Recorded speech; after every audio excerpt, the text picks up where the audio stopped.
Hello everyone, welcome to my YouTube channel Grammatic point.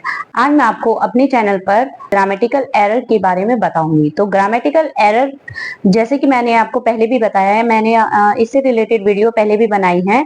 उसमें मैंने आपको नाउन से रिलेटेड जितनी भी ग्रामेटिकल एरर हो सकते हैं उनके ऊपर सभी पॉइंट्स आपको बताए थे। तो आज के इस वीडियो में आप सीखने वाले हैं प्रोनाउन से रिलेटेड जितने भी पॉइंट्स होते हैं, और ग्रामेटिकल एरर में वे सभी पॉइंट्स का यूज करके आप अपने ग्रामेटिकल एरर वाला क्वेश्चन सॉल्व आउट कर सकते हैं। तो आइए देखते हैं कि ग्रामेटिकल एरर वाले क्वेश्चंस में प्रोनाउन की क्या जगह होती है और प्रोनाउन से किस तरीके से आप अपने ग्रामेटिकल एरर ढूंढ सकते हैं। ग्रामेटिकल एरर से रिलेटेड जितने भी आपके क्वेश्चंस होते हैं उनमें मतलब ग्रामर से रिलेटेड कोई भी आपका एरर आ सकता है। तो ग्रामर में जितने भी पॉइंट्स होते हैं कुछ भी आपका ग्रामेटिकल एरर के अंदर आ सकता है। तो उनमें से आज हम आपका प्रोनाउन लेकर आए हैं। तो प्रोनाउन से रिलेटेड जितने भी आपके पॉइंट्स होंगे वे सभी मैं आपको आज क्लियर कराने वाली हूँ। तो देखिए, सबसे पहले देखिए आप कि आपका क्वेश्चन किस टाइप का होता है। वैसे कि आपका एक सेंटेंस होता है काफी लेंथी, तो इस सेंटेंस को आपके 4 या 5 पार्ट्स में डिवाइड कर दिया जाता है। ठीक है, तो ये सभी आपके एक ही क्वेश्चन के पार्ट्स होते हैं, एक ही आपके मतलब सेंटेंस के पार्ट होते हैं। ठीक है, तो इन सभी सेंटेंस के पार्ट में आपके किसी ना किसी पार्ट में या तो एरर होता है, नहीं तो नहीं। तो फिफ्थ वाला आपका नो एरर वाला पार्ट होता है, तो इसमें तो नो एरर आता है। अदरवाइज सभी जो आपके पॉइंट्स होते हैं इन सभी को आपको डीपली पढ़ना होता है और देखते हैं कि किस में आपका एरर है। तो पहले देखिए, जैसे कि आप पहला पार्ट पढ़ेंगे, second and third and fourth. तो इनमें से हम देखेंगे, जो मैं अभी आपको पॉइंट्स बताऊंगी कि उनमें से कौन सा पॉइंट ऐसा है कि इसमें आ रहा है या नहीं।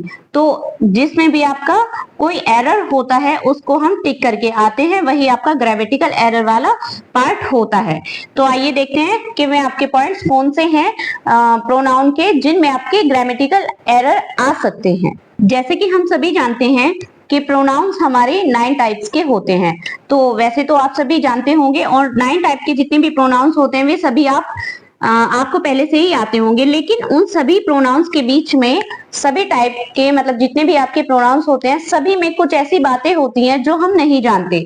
जैसे कि जो आपके पर्सनल प्रोनाउंस होते हैं उनमें आपके एक तो नॉमिनेटिव केस होता है, एक ऑब्जेक्टिव केस होता है, एक आपका पॉसेसिव केस होता है एंड आपका पॉसेसिव प्रोनाउन वाला केस होता है। तो इस टाइप से आपके 4 टाइप के पर्सनल प्रोनाउंस होते हैं। अब इन 4 में भी आपके 3 पर्सन्स होते हैं, जैसे आपका first person, second person and third person. ठीक है, तो इन सभी का हम यूज कहाँ और कैसे करते हैं इसके बारे में आपको पता चलेगा। तो जो आपके नॉमिनेटिव केस होते हैं, जैसे आई, वी, जैसे यू, जैसे ही, शी, इट एंड दे। ठीक है, तो ये तो होंगे हमारे नॉमिनेटिव केस वाले प्रोनाउंस। अब इनके ही जो आपके ऑब्जेक्टिव केस वाले प्रोनाउंस होते हैं ये सभी आपके ऑब्जेक्ट में यूज किए जाते हैं। जो आपके पॉसेसिव एडजेक्टिव वाले होते हैं ये सभी आपके एडजेक्टिव का काम करते हैं, और पॉसेसिव प्रोनाउन वाले सभी आपके प्रोनाउन का काम करते हैं, और ये सभी आपके प्रोनाउन की जगह यूज किए जाते हैं। तो देखिए, सबसे पहले मैं आपको ऑर्डर ऑफ प्रोनाउन बताती हूँ। Order of pronoun, order of pronoun का मतलब है कि प्रोनाउन को किस ऑर्डर में यूज किया जाता है। ठीक है, तो देखिए, जैसे कि आपके फर्स्ट पर्सन होते हैं, first person, second person and third person. तो 3 पर्सन होते हैं आपके प्रोनाउन के। तो इन सभी को जो सीक्वेंस में आप यूज करते हैं उनको आप बोलते हैं ऑर्डर ऑफ प्रोनाउन। तो देखेंगे किस तरीके से यूज किए जाते हैं। अगर आपके किसी सिंपल सेंटेंस में मतलब कोई भी आपका एक सेंटेंस है और उस सेंटेंस में अगर आपके तीनों ही मतलब first person, second person and third person, तीनों पर्सन अगर एक ही सेंटेंस में आ जाते हैं तो आप यूज करते हैं सबसे पहले सेकंड पर्सन का, उसके बाद में थर्ड पर्सन का, उसके बाद में फर्स्ट पर्सन का। तो इस तरीके से हम यूज करते हैं अपने किसी भी नॉर्मल सेंटेंस में, सबसे पहले सेकंड पर्सन, फिर थर्ड पर्सन और फिर फर्स्ट पर्सन। जब किसी सेंटेंस में दोष होते हैं, कोई पाप होता है, ये स्वीकारने की बात कही गई होती है, तो वहां पर उस सेंटेंस में फर्स्ट पर्सन का यूज करते हैं, उसके बाद में आप सेकंड पर्सन का यूज करते हैं और उसके बाद में आप थर्ड पर्सन का यूज करते हैं। तो ये होते हैं हमारे प्रोनाउन की सीक्वेंस, मतलब आप ऑर्डर ऑफ प्रोनाउन, मतलब इनको सही ऑर्डर में कैसे यूज करें। तो जो आपके नॉर्मल सेंटेंस में अगर एक ही सेंटेंस के अंदर तीनों प्रोनाउन आपके आ जाते हैं, तो देखिए आप अपने सेंटेंस में एरर भी कैसे पहचान सकते हैं कि जब आपका कोई सेंटेंस होगा, उस सेंटेंस में हो सकता है कि तीनों आपके प्रोनाउंस दिए गए हो और तीनों प्रोनाउंस का सीक्वेंस चेंज किया गया हो, कहीं पर आपका थर्ड प्रोनाउन दे दिया हो और कहीं पर आपका फर्स्ट पर्सन, कहीं पर आपका सेकंड पर्सन। तो आप देखेंगे कि वो आपका सीक्वेंस सही है या नहीं। तो सीक्वेंस अगर आपका सही है तो वो आपका नोट एरर वाला पार्ट हुआ। अदरवाइज आप देखेंगे कि अगर आपका सीक्वेंस सही नहीं है, जैसे सेकंड प्रोनाउन की जगह नहीं है, third pronoun and first pronoun, ये सही सीक्वेंस में नहीं है, तो ये आपका एरर वाला पार्ट हो जाता है। और ऐसे ही अगर किसी सेंटेंस में पाप हो या फिर कोई दोष हो, ये सब चीजें स्वीकारने की बात कही गई होती है, तो वहां पर ये वाला ऑर्डर आपका फॉलो करते हैं। तो वहां पर सबसे पहले फर्स्ट पर्सन होता है, फिर सेकंड पर्सन होता है और फिर थर्ड पर्सन होता है। अगर आपके एक ही सेंटेंस में तीनों पर्सन आ जाते हैं, तो तीनों प्रोनाउंस आ जाते हैं, तो ठीक है। तो आप हमेशा इनको नोट करेंगे और इनको हमेशा ध्यान रखेंगे कि इनका सही ऑर्डर होता क्या है। सेकेंड पॉइंट होगा आपका कि जब आपके किसी सेंटेंस में दो नॉमिनेटिव केस के बीच में, मतलब जब दो नॉमिनेटिव केस जो आपके सब्जेक्ट्स होंगे और नॉमिनेटिव केस वाले प्रोनाउन के बीच में कंपैरिजन किया गया होगा, जब नॉमिनेटिव केस वाले प्रोनाउंस होंगे, ठीक है, और उनके बीच में कंपैरिजन किया गया होगा, तो जो देन होता है, देन के बाद वाला जो आपका प्रोनाउन लगेगा वो आपका नॉमिनेटिव केस वाला ही लगेगा। ठीक है, हमेशा ध्यान दीजिए इस बात पर। आप हमेशा इस बात का ध्यान रखेंगे कि जब कभी भी आपके दो नॉमिनेटिव केस के बीच में कंपैरिजन किया जा रहा है, तो और हम देखेंगे कि आपका जो सब्जेक्ट है, सब्जेक्ट के बीच में और दूसरे नॉमिनेटिव केस के बीच में जब कंपैरिजन किया जा रहा है, तो देन के बाद में जो आपका नॉमिनेटिव केस यूज होगा ना, तो ये नॉमिनेटिव वाला ही केस यूज करते हैं हम यहाँ पर प्रोनाउन में। जैसे कि मैं आपको एक सेंटेंस के थ्रू बताती हूँ, जैसे you are taller than me. अगर आपके सेंटेंस में इस तरीके से आता है, तो आप देखिए ये तो हुआ हमारा नॉमिनेटिव केस, तो यहाँ पर तो ये सब्जेक्टिव केस हुआ, मतलब सब्जेक्ट है हमारा। अब सब्जेक्ट के बीच में और दूसरे भी सब्जेक्ट के बीच में, मतलब सब्जेक्ट के साथ में कंपैरिजन किया जा रहा है, हम देखेंगे तो ये नॉमिनेटिव केस हुआ। तो जो आपके देन वाला पार्ट हुआ ना, तो ये भी आपका नॉमिनेटिव केस में ही लिखा हुआ होना चाहिए। आप देखें मी, तो मी तो हमारा ऑब्जेक्टिव केस होता है, तो इसी कारण ये हमारा एरर वाला पार्ट हो जाता है। तो देखिए ये आपका एरर वाला पार्ट हुआ। अगर ये सही होता तो सही हमारा ये लिखा होता, you are taller than I. ठीक है, ये वाला हमारा सेंटेंस सही हुआ। तो you are taller than I, इस तरीके से हमारा सेंटेंस होना चाहिए। तो जब भी कंपैरिजन इस तरीके से किया गया होगा, तो दोनों आपके नॉमिनेटिव केस वाले ही प्रोनाउन यूज किए जाएंगे। अब देखिए, जब कंपैरिजन आपके ऑब्जेक्ट के बीच होता है, तो जब कंपैरिजन होगा आपका ऑब्जेक्ट के बीच में, तो मतलब कि जब आपके ऑब्जेक्टिव केस वाले प्रोनाउंस होंगे और उनके बीच में कंपैरिजन होगा, तब हम क्या करेंगे कि जो आपका देन होगा, देन के बाद वाला जो आपका प्रोनाउन यूज होगा, ये प्रोनाउन होगा आपका ऑब्जेक्ट, मतलब ऑब्जेक्टिव केस वाला प्रोनाउन यूज होगा आपका। तो ध्यान रखिए हमेशा कि देन के बाद में अगर कंपैरिजन आपका नॉमिनेटिव केस के साथ में हो रहा है, तो यहाँ पर आपका नॉमिनेटिव केस वाला प्रोनाउन यूज होगा। अदरवाइज अगर आपका ऑब्जेक्टिव केस के साथ में प्रोनाउन का कंपैरिजन किया जा रहा है, तो आप यहाँ पर हमेशा ऑब्जेक्टिव प्रोनाउन का ही यूज करेंगे। जैसे कि, तो इसमें देखिए ये सेंटेंस हुआ आपका she respect you more than me. तो इस सेंटेंस में देखिए आपके जो ऑब्जेक्ट हैं, ऑब्जेक्ट के बीच में कंपैरिजन किया जा रहा है। तो जहां ऑब्जेक्ट के बीच में कंपैरिजन हो रहा होगा, वहां पर आप ऑब्जेक्टिव केस वाले प्रोनाउन का ही यूज करते हैं। ठीक है, पॉइंट नंबर 3 में मैं आपको रिलेटिव प्रोनाउन के बारे में बताऊंगी। तो रिलेटिव प्रोनाउन के बारे में जैसे कि हम जानते हैं कि आपके रिलेटिव प्रोनाउन में आपके who, which, whom and that का यूज किया जाता है। तो और इन सभी वर्ड्स में से आप देखिए हु तो सही जगह लगा देते हैं, हुम भी मोस्टली सही जगह लग जाता है, लेकिन विच एंड दैट में मोस्टली बच्चे कंफ्यूज रहते हैं। तो विच एंड दैट का यूज देखिए आप कहाँ किया जाता है। हु का यूज भी आप सही तरीके से कर लेते हैं, हुम का यूज भी आप सही तरीके से कर लेते हैं, लेकिन विच के यूज में और दैट के यूज में इसलिए कंफ्यूजन बना रहता है क्योंकि विच भी आपका जो नॉन लिविंग थिंग्स होती हैं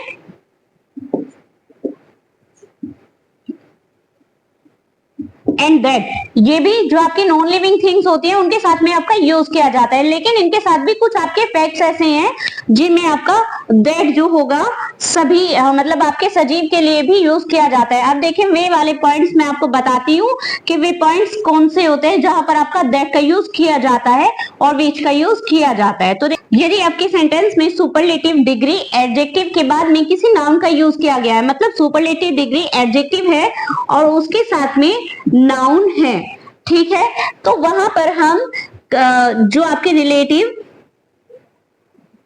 प्रोनाउन का यूज करते हैं वो होता है हमारा दैट। ध्यान दीजिएगा इस बात पर। अगर आपका सुपरलेटिव डिग्री एडजेक्टिव है मतलब और उसके साथ में आपका कोई नाउन दिया हुआ है उसके बाद में, तो उसके साथ में हम जो रिलेटिव प्रोनाउन होता है उसको हम दैट का यूज करते हैं। जैसे कि आपका एक सेंटेंस है, जैसे he is one of the boys that I have ever seen। जैसे कि he is one of the best boys that I have ever seen। तो इस वाले सेंटेंस में देखिए आप ये हुआ आपका सुपरलेटिव डिग्री, ठीक है, सुपरलेटिव डिग्री एडजेक्टिव हुआ और उसके साथ में आपका नाउन का यूज हुआ है, ठीक है। तो इसके साथ में जो हम रिलेटिव प्रोनाउन का यूज करेंगे वो हमारा दैट का यूज होता है।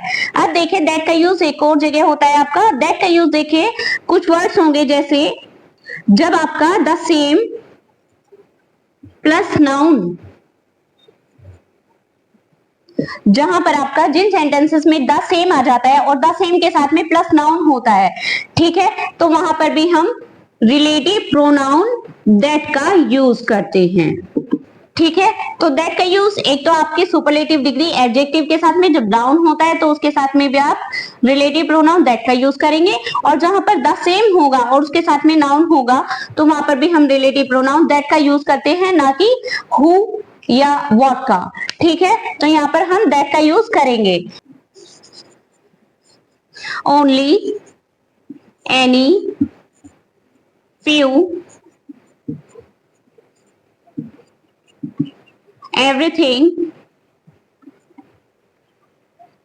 नथिंग, ठीक है।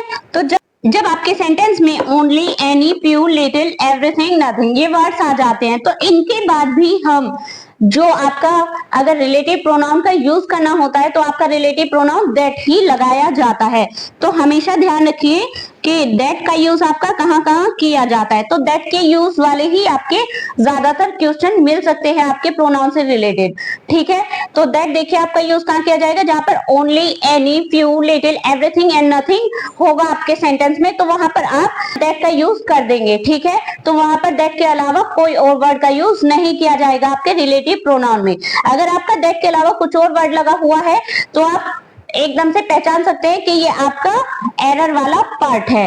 अदरवाइज आप इस वाले सेंटेंस को भी देखिए, अगर इस तरीके से आपका सेंटेंस नहीं बना हुआ है, द बेस्ट मतलब कोई भी आपके सुपरलेटिव डिग्री एडजेक्टिव है और उसके साथ में नाउन है और वहां पर आपका दैट के अलावा कोई और आपका रिलेटिव प्रोनाउन ऐड किया गया है यहाँ पर आपके सेंटेंस में, तो वही आपका एरर वाला पार्ट होता है। और द सेम के साथ में भी जब आपका नाउन होता है तो वहां पर भी आपका रिलेटिव प्रोनाउन दैट का यूज किया जाता है। फोर्थ पॉइंट में जहां पर आपको आपका ग्रामेटिकल एरर देखने को मिल सकता है, तो देखिए जो आपकी डिस्ट्रीब्यूटिव प्रोनाउन होती है इसमें भी आपको ग्रामेटिकल एरर देखने को मिल सकता है। तो डिस्ट्रीब्यूटिव प्रोनाउन तो हम जानते हैं कि डिस्ट्रीब्यूटिव प्रोनाउन आपकी होती कैसी हैं। एक वाचक जितने आपके प्रोनाउन होते हैं ये सभी आपके डिस्ट्रीब्यूटिव प्रोनाउन के अंदर आते हैं। ये सभी इनके अंदर वर्ड्स आते हैं आपके, जैसे कि each, either, neither, none, anyone, ठीक है, तो ये वर्ड्स आपके आते हैं डिस्ट्रीब्यूटिव प्रोनाउन के अंदर। अब आज मैं आपको इन सभी का बिल्कुल ऐसा डीपली यूज बताऊंगी कि आप देखते ही उन्हें पहचान सकते हैं कि यहाँ पर आपका एरर है या नहीं। तो आप देखिए ईच का यूज, जो आपका ईच होता है, मतलब ये सभी आपके जो वर्ड्स हैं सभी से पता चलता है कि प्रत्येक, मतलब जो आपका सेंटेंस होगा, सेंटेंस में मतलब जितनी भी चीजें दी गई होंगी उनमें से एक एक का बोध कराया गया होगा इन वर्ड्स के द्वारा। ठीक है, इन वर्ड से। तो देखिए आप कैसे इनसे पहचानेंगे। जो आपका ईच होता है, दो या दो से ज्यादा जितने भी आपके नाउन होंगे, ठीक है, तो जहां पर दो या दो से ज्यादा व्यक्ति या वस्तु या कुछ भी आपका उनमें से प्रत्येक का बोध कराया जाएगा, प्रत्येक के बारे में बात कही गई होगी, तो वहां पर आप ईच का यूज करते हैं। तो आप अपने सेंटेंस में देखेंगे, जैसे कि आपका एक सेंटेंस है, जैसे each of the two boys has done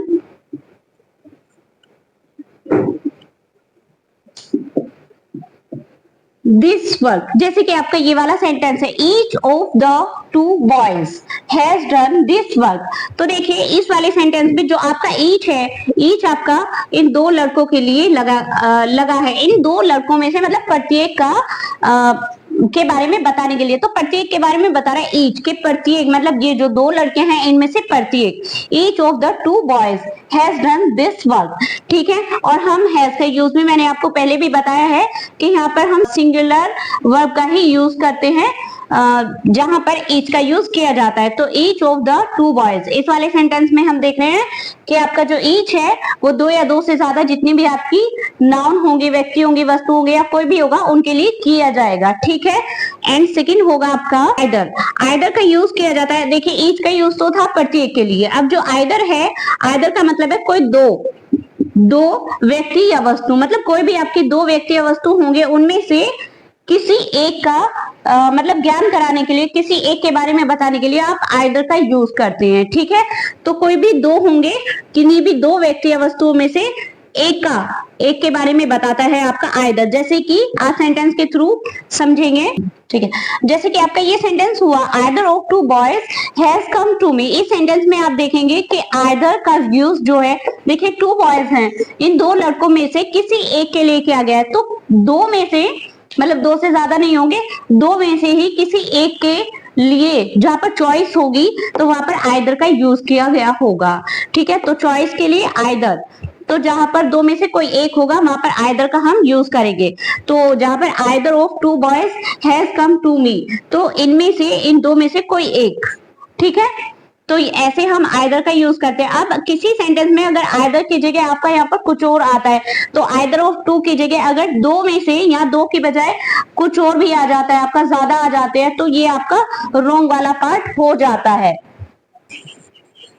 anyone का यूज हम कहां करेंगे, जैसे कि मैंने अभी आपको बताया कि आइदर का यूज किन्हीं दो में से किसी एक के लिए किया जाएगा, लेकिन एनीवन का यूज जब दो से ज्यादा होंगे आपके, जहां दो से ज्यादा व्यक्ति या वस्तु होंगे, मतलब जब दो से ज्यादा होंगे तो वहां पर एनीवन का यूज किया जाएगा। जब कहीं दो से ज्यादा में से किसी एक की चॉइस होगी, कहा जाएगा कि तुम सब में से एक, ठीक है, तुम सब में से कोई भी, तो वहां पर हम एनीवन का यूज करते हैं। लेकिन जब दो में से किसी एक का यूज किया जाता है, जब दो में से किसी एक के लिए हम बुलाते हैं या कुछ भी कहा जाता है, तो वहां पर हम आइदर का यूज करते हैं।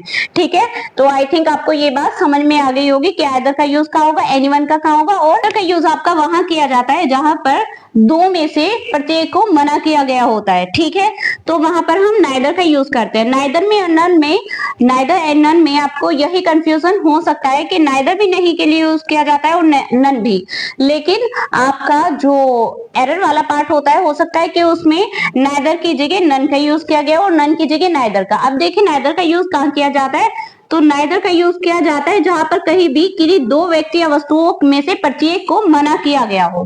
ठीक है, तो दो में से, ध्यान से सुनिए, जब दो में से प्रत्येक को मना किया गया होगा तो नाइदर का यूज किया जाएगा। और नन का यूज जो होगा आपका, नन का होगा दो से ज्यादा, जहां भी दो से ज्यादा व्यक्ति या वस्तु या कोई भी चीज होंगी और उनमें से प्रत्येक को मना किया गया होगा, तो वहां पर हम नन का यूज करेंगे। तो दो से ज्यादा के लिए हम नन का यूज करते हैं और दो के लिए हम नाइदर का यूज करते हैं। तो इस तरीके से आप अपने प्रोनाउन में एरर ढूंढ सकते हैं और आप अपना एरर वाला पार्ट क्लियर कर सकते हैं। तो आप ग्रामेटिकल एरर में प्रोनाउन वाला चैप्टर आई थिंक आपका क्लियर हो गया होगा। तो इन सभी पॉइंट्स को आप अच्छे से याद कर लीजिए और इन सभी पॉइंट्स को आप नोट कर लीजिए कि ये सभी पॉइंट्स आपके कौन कौन से हैं, क्योंकि ये सभी पॉइंट्स आपके ग्रामेटिकल एरर से रिलेटेड जितने भी क्वेश्चन होते हैं सभी के लिए इंपॉर्टेंट हैं।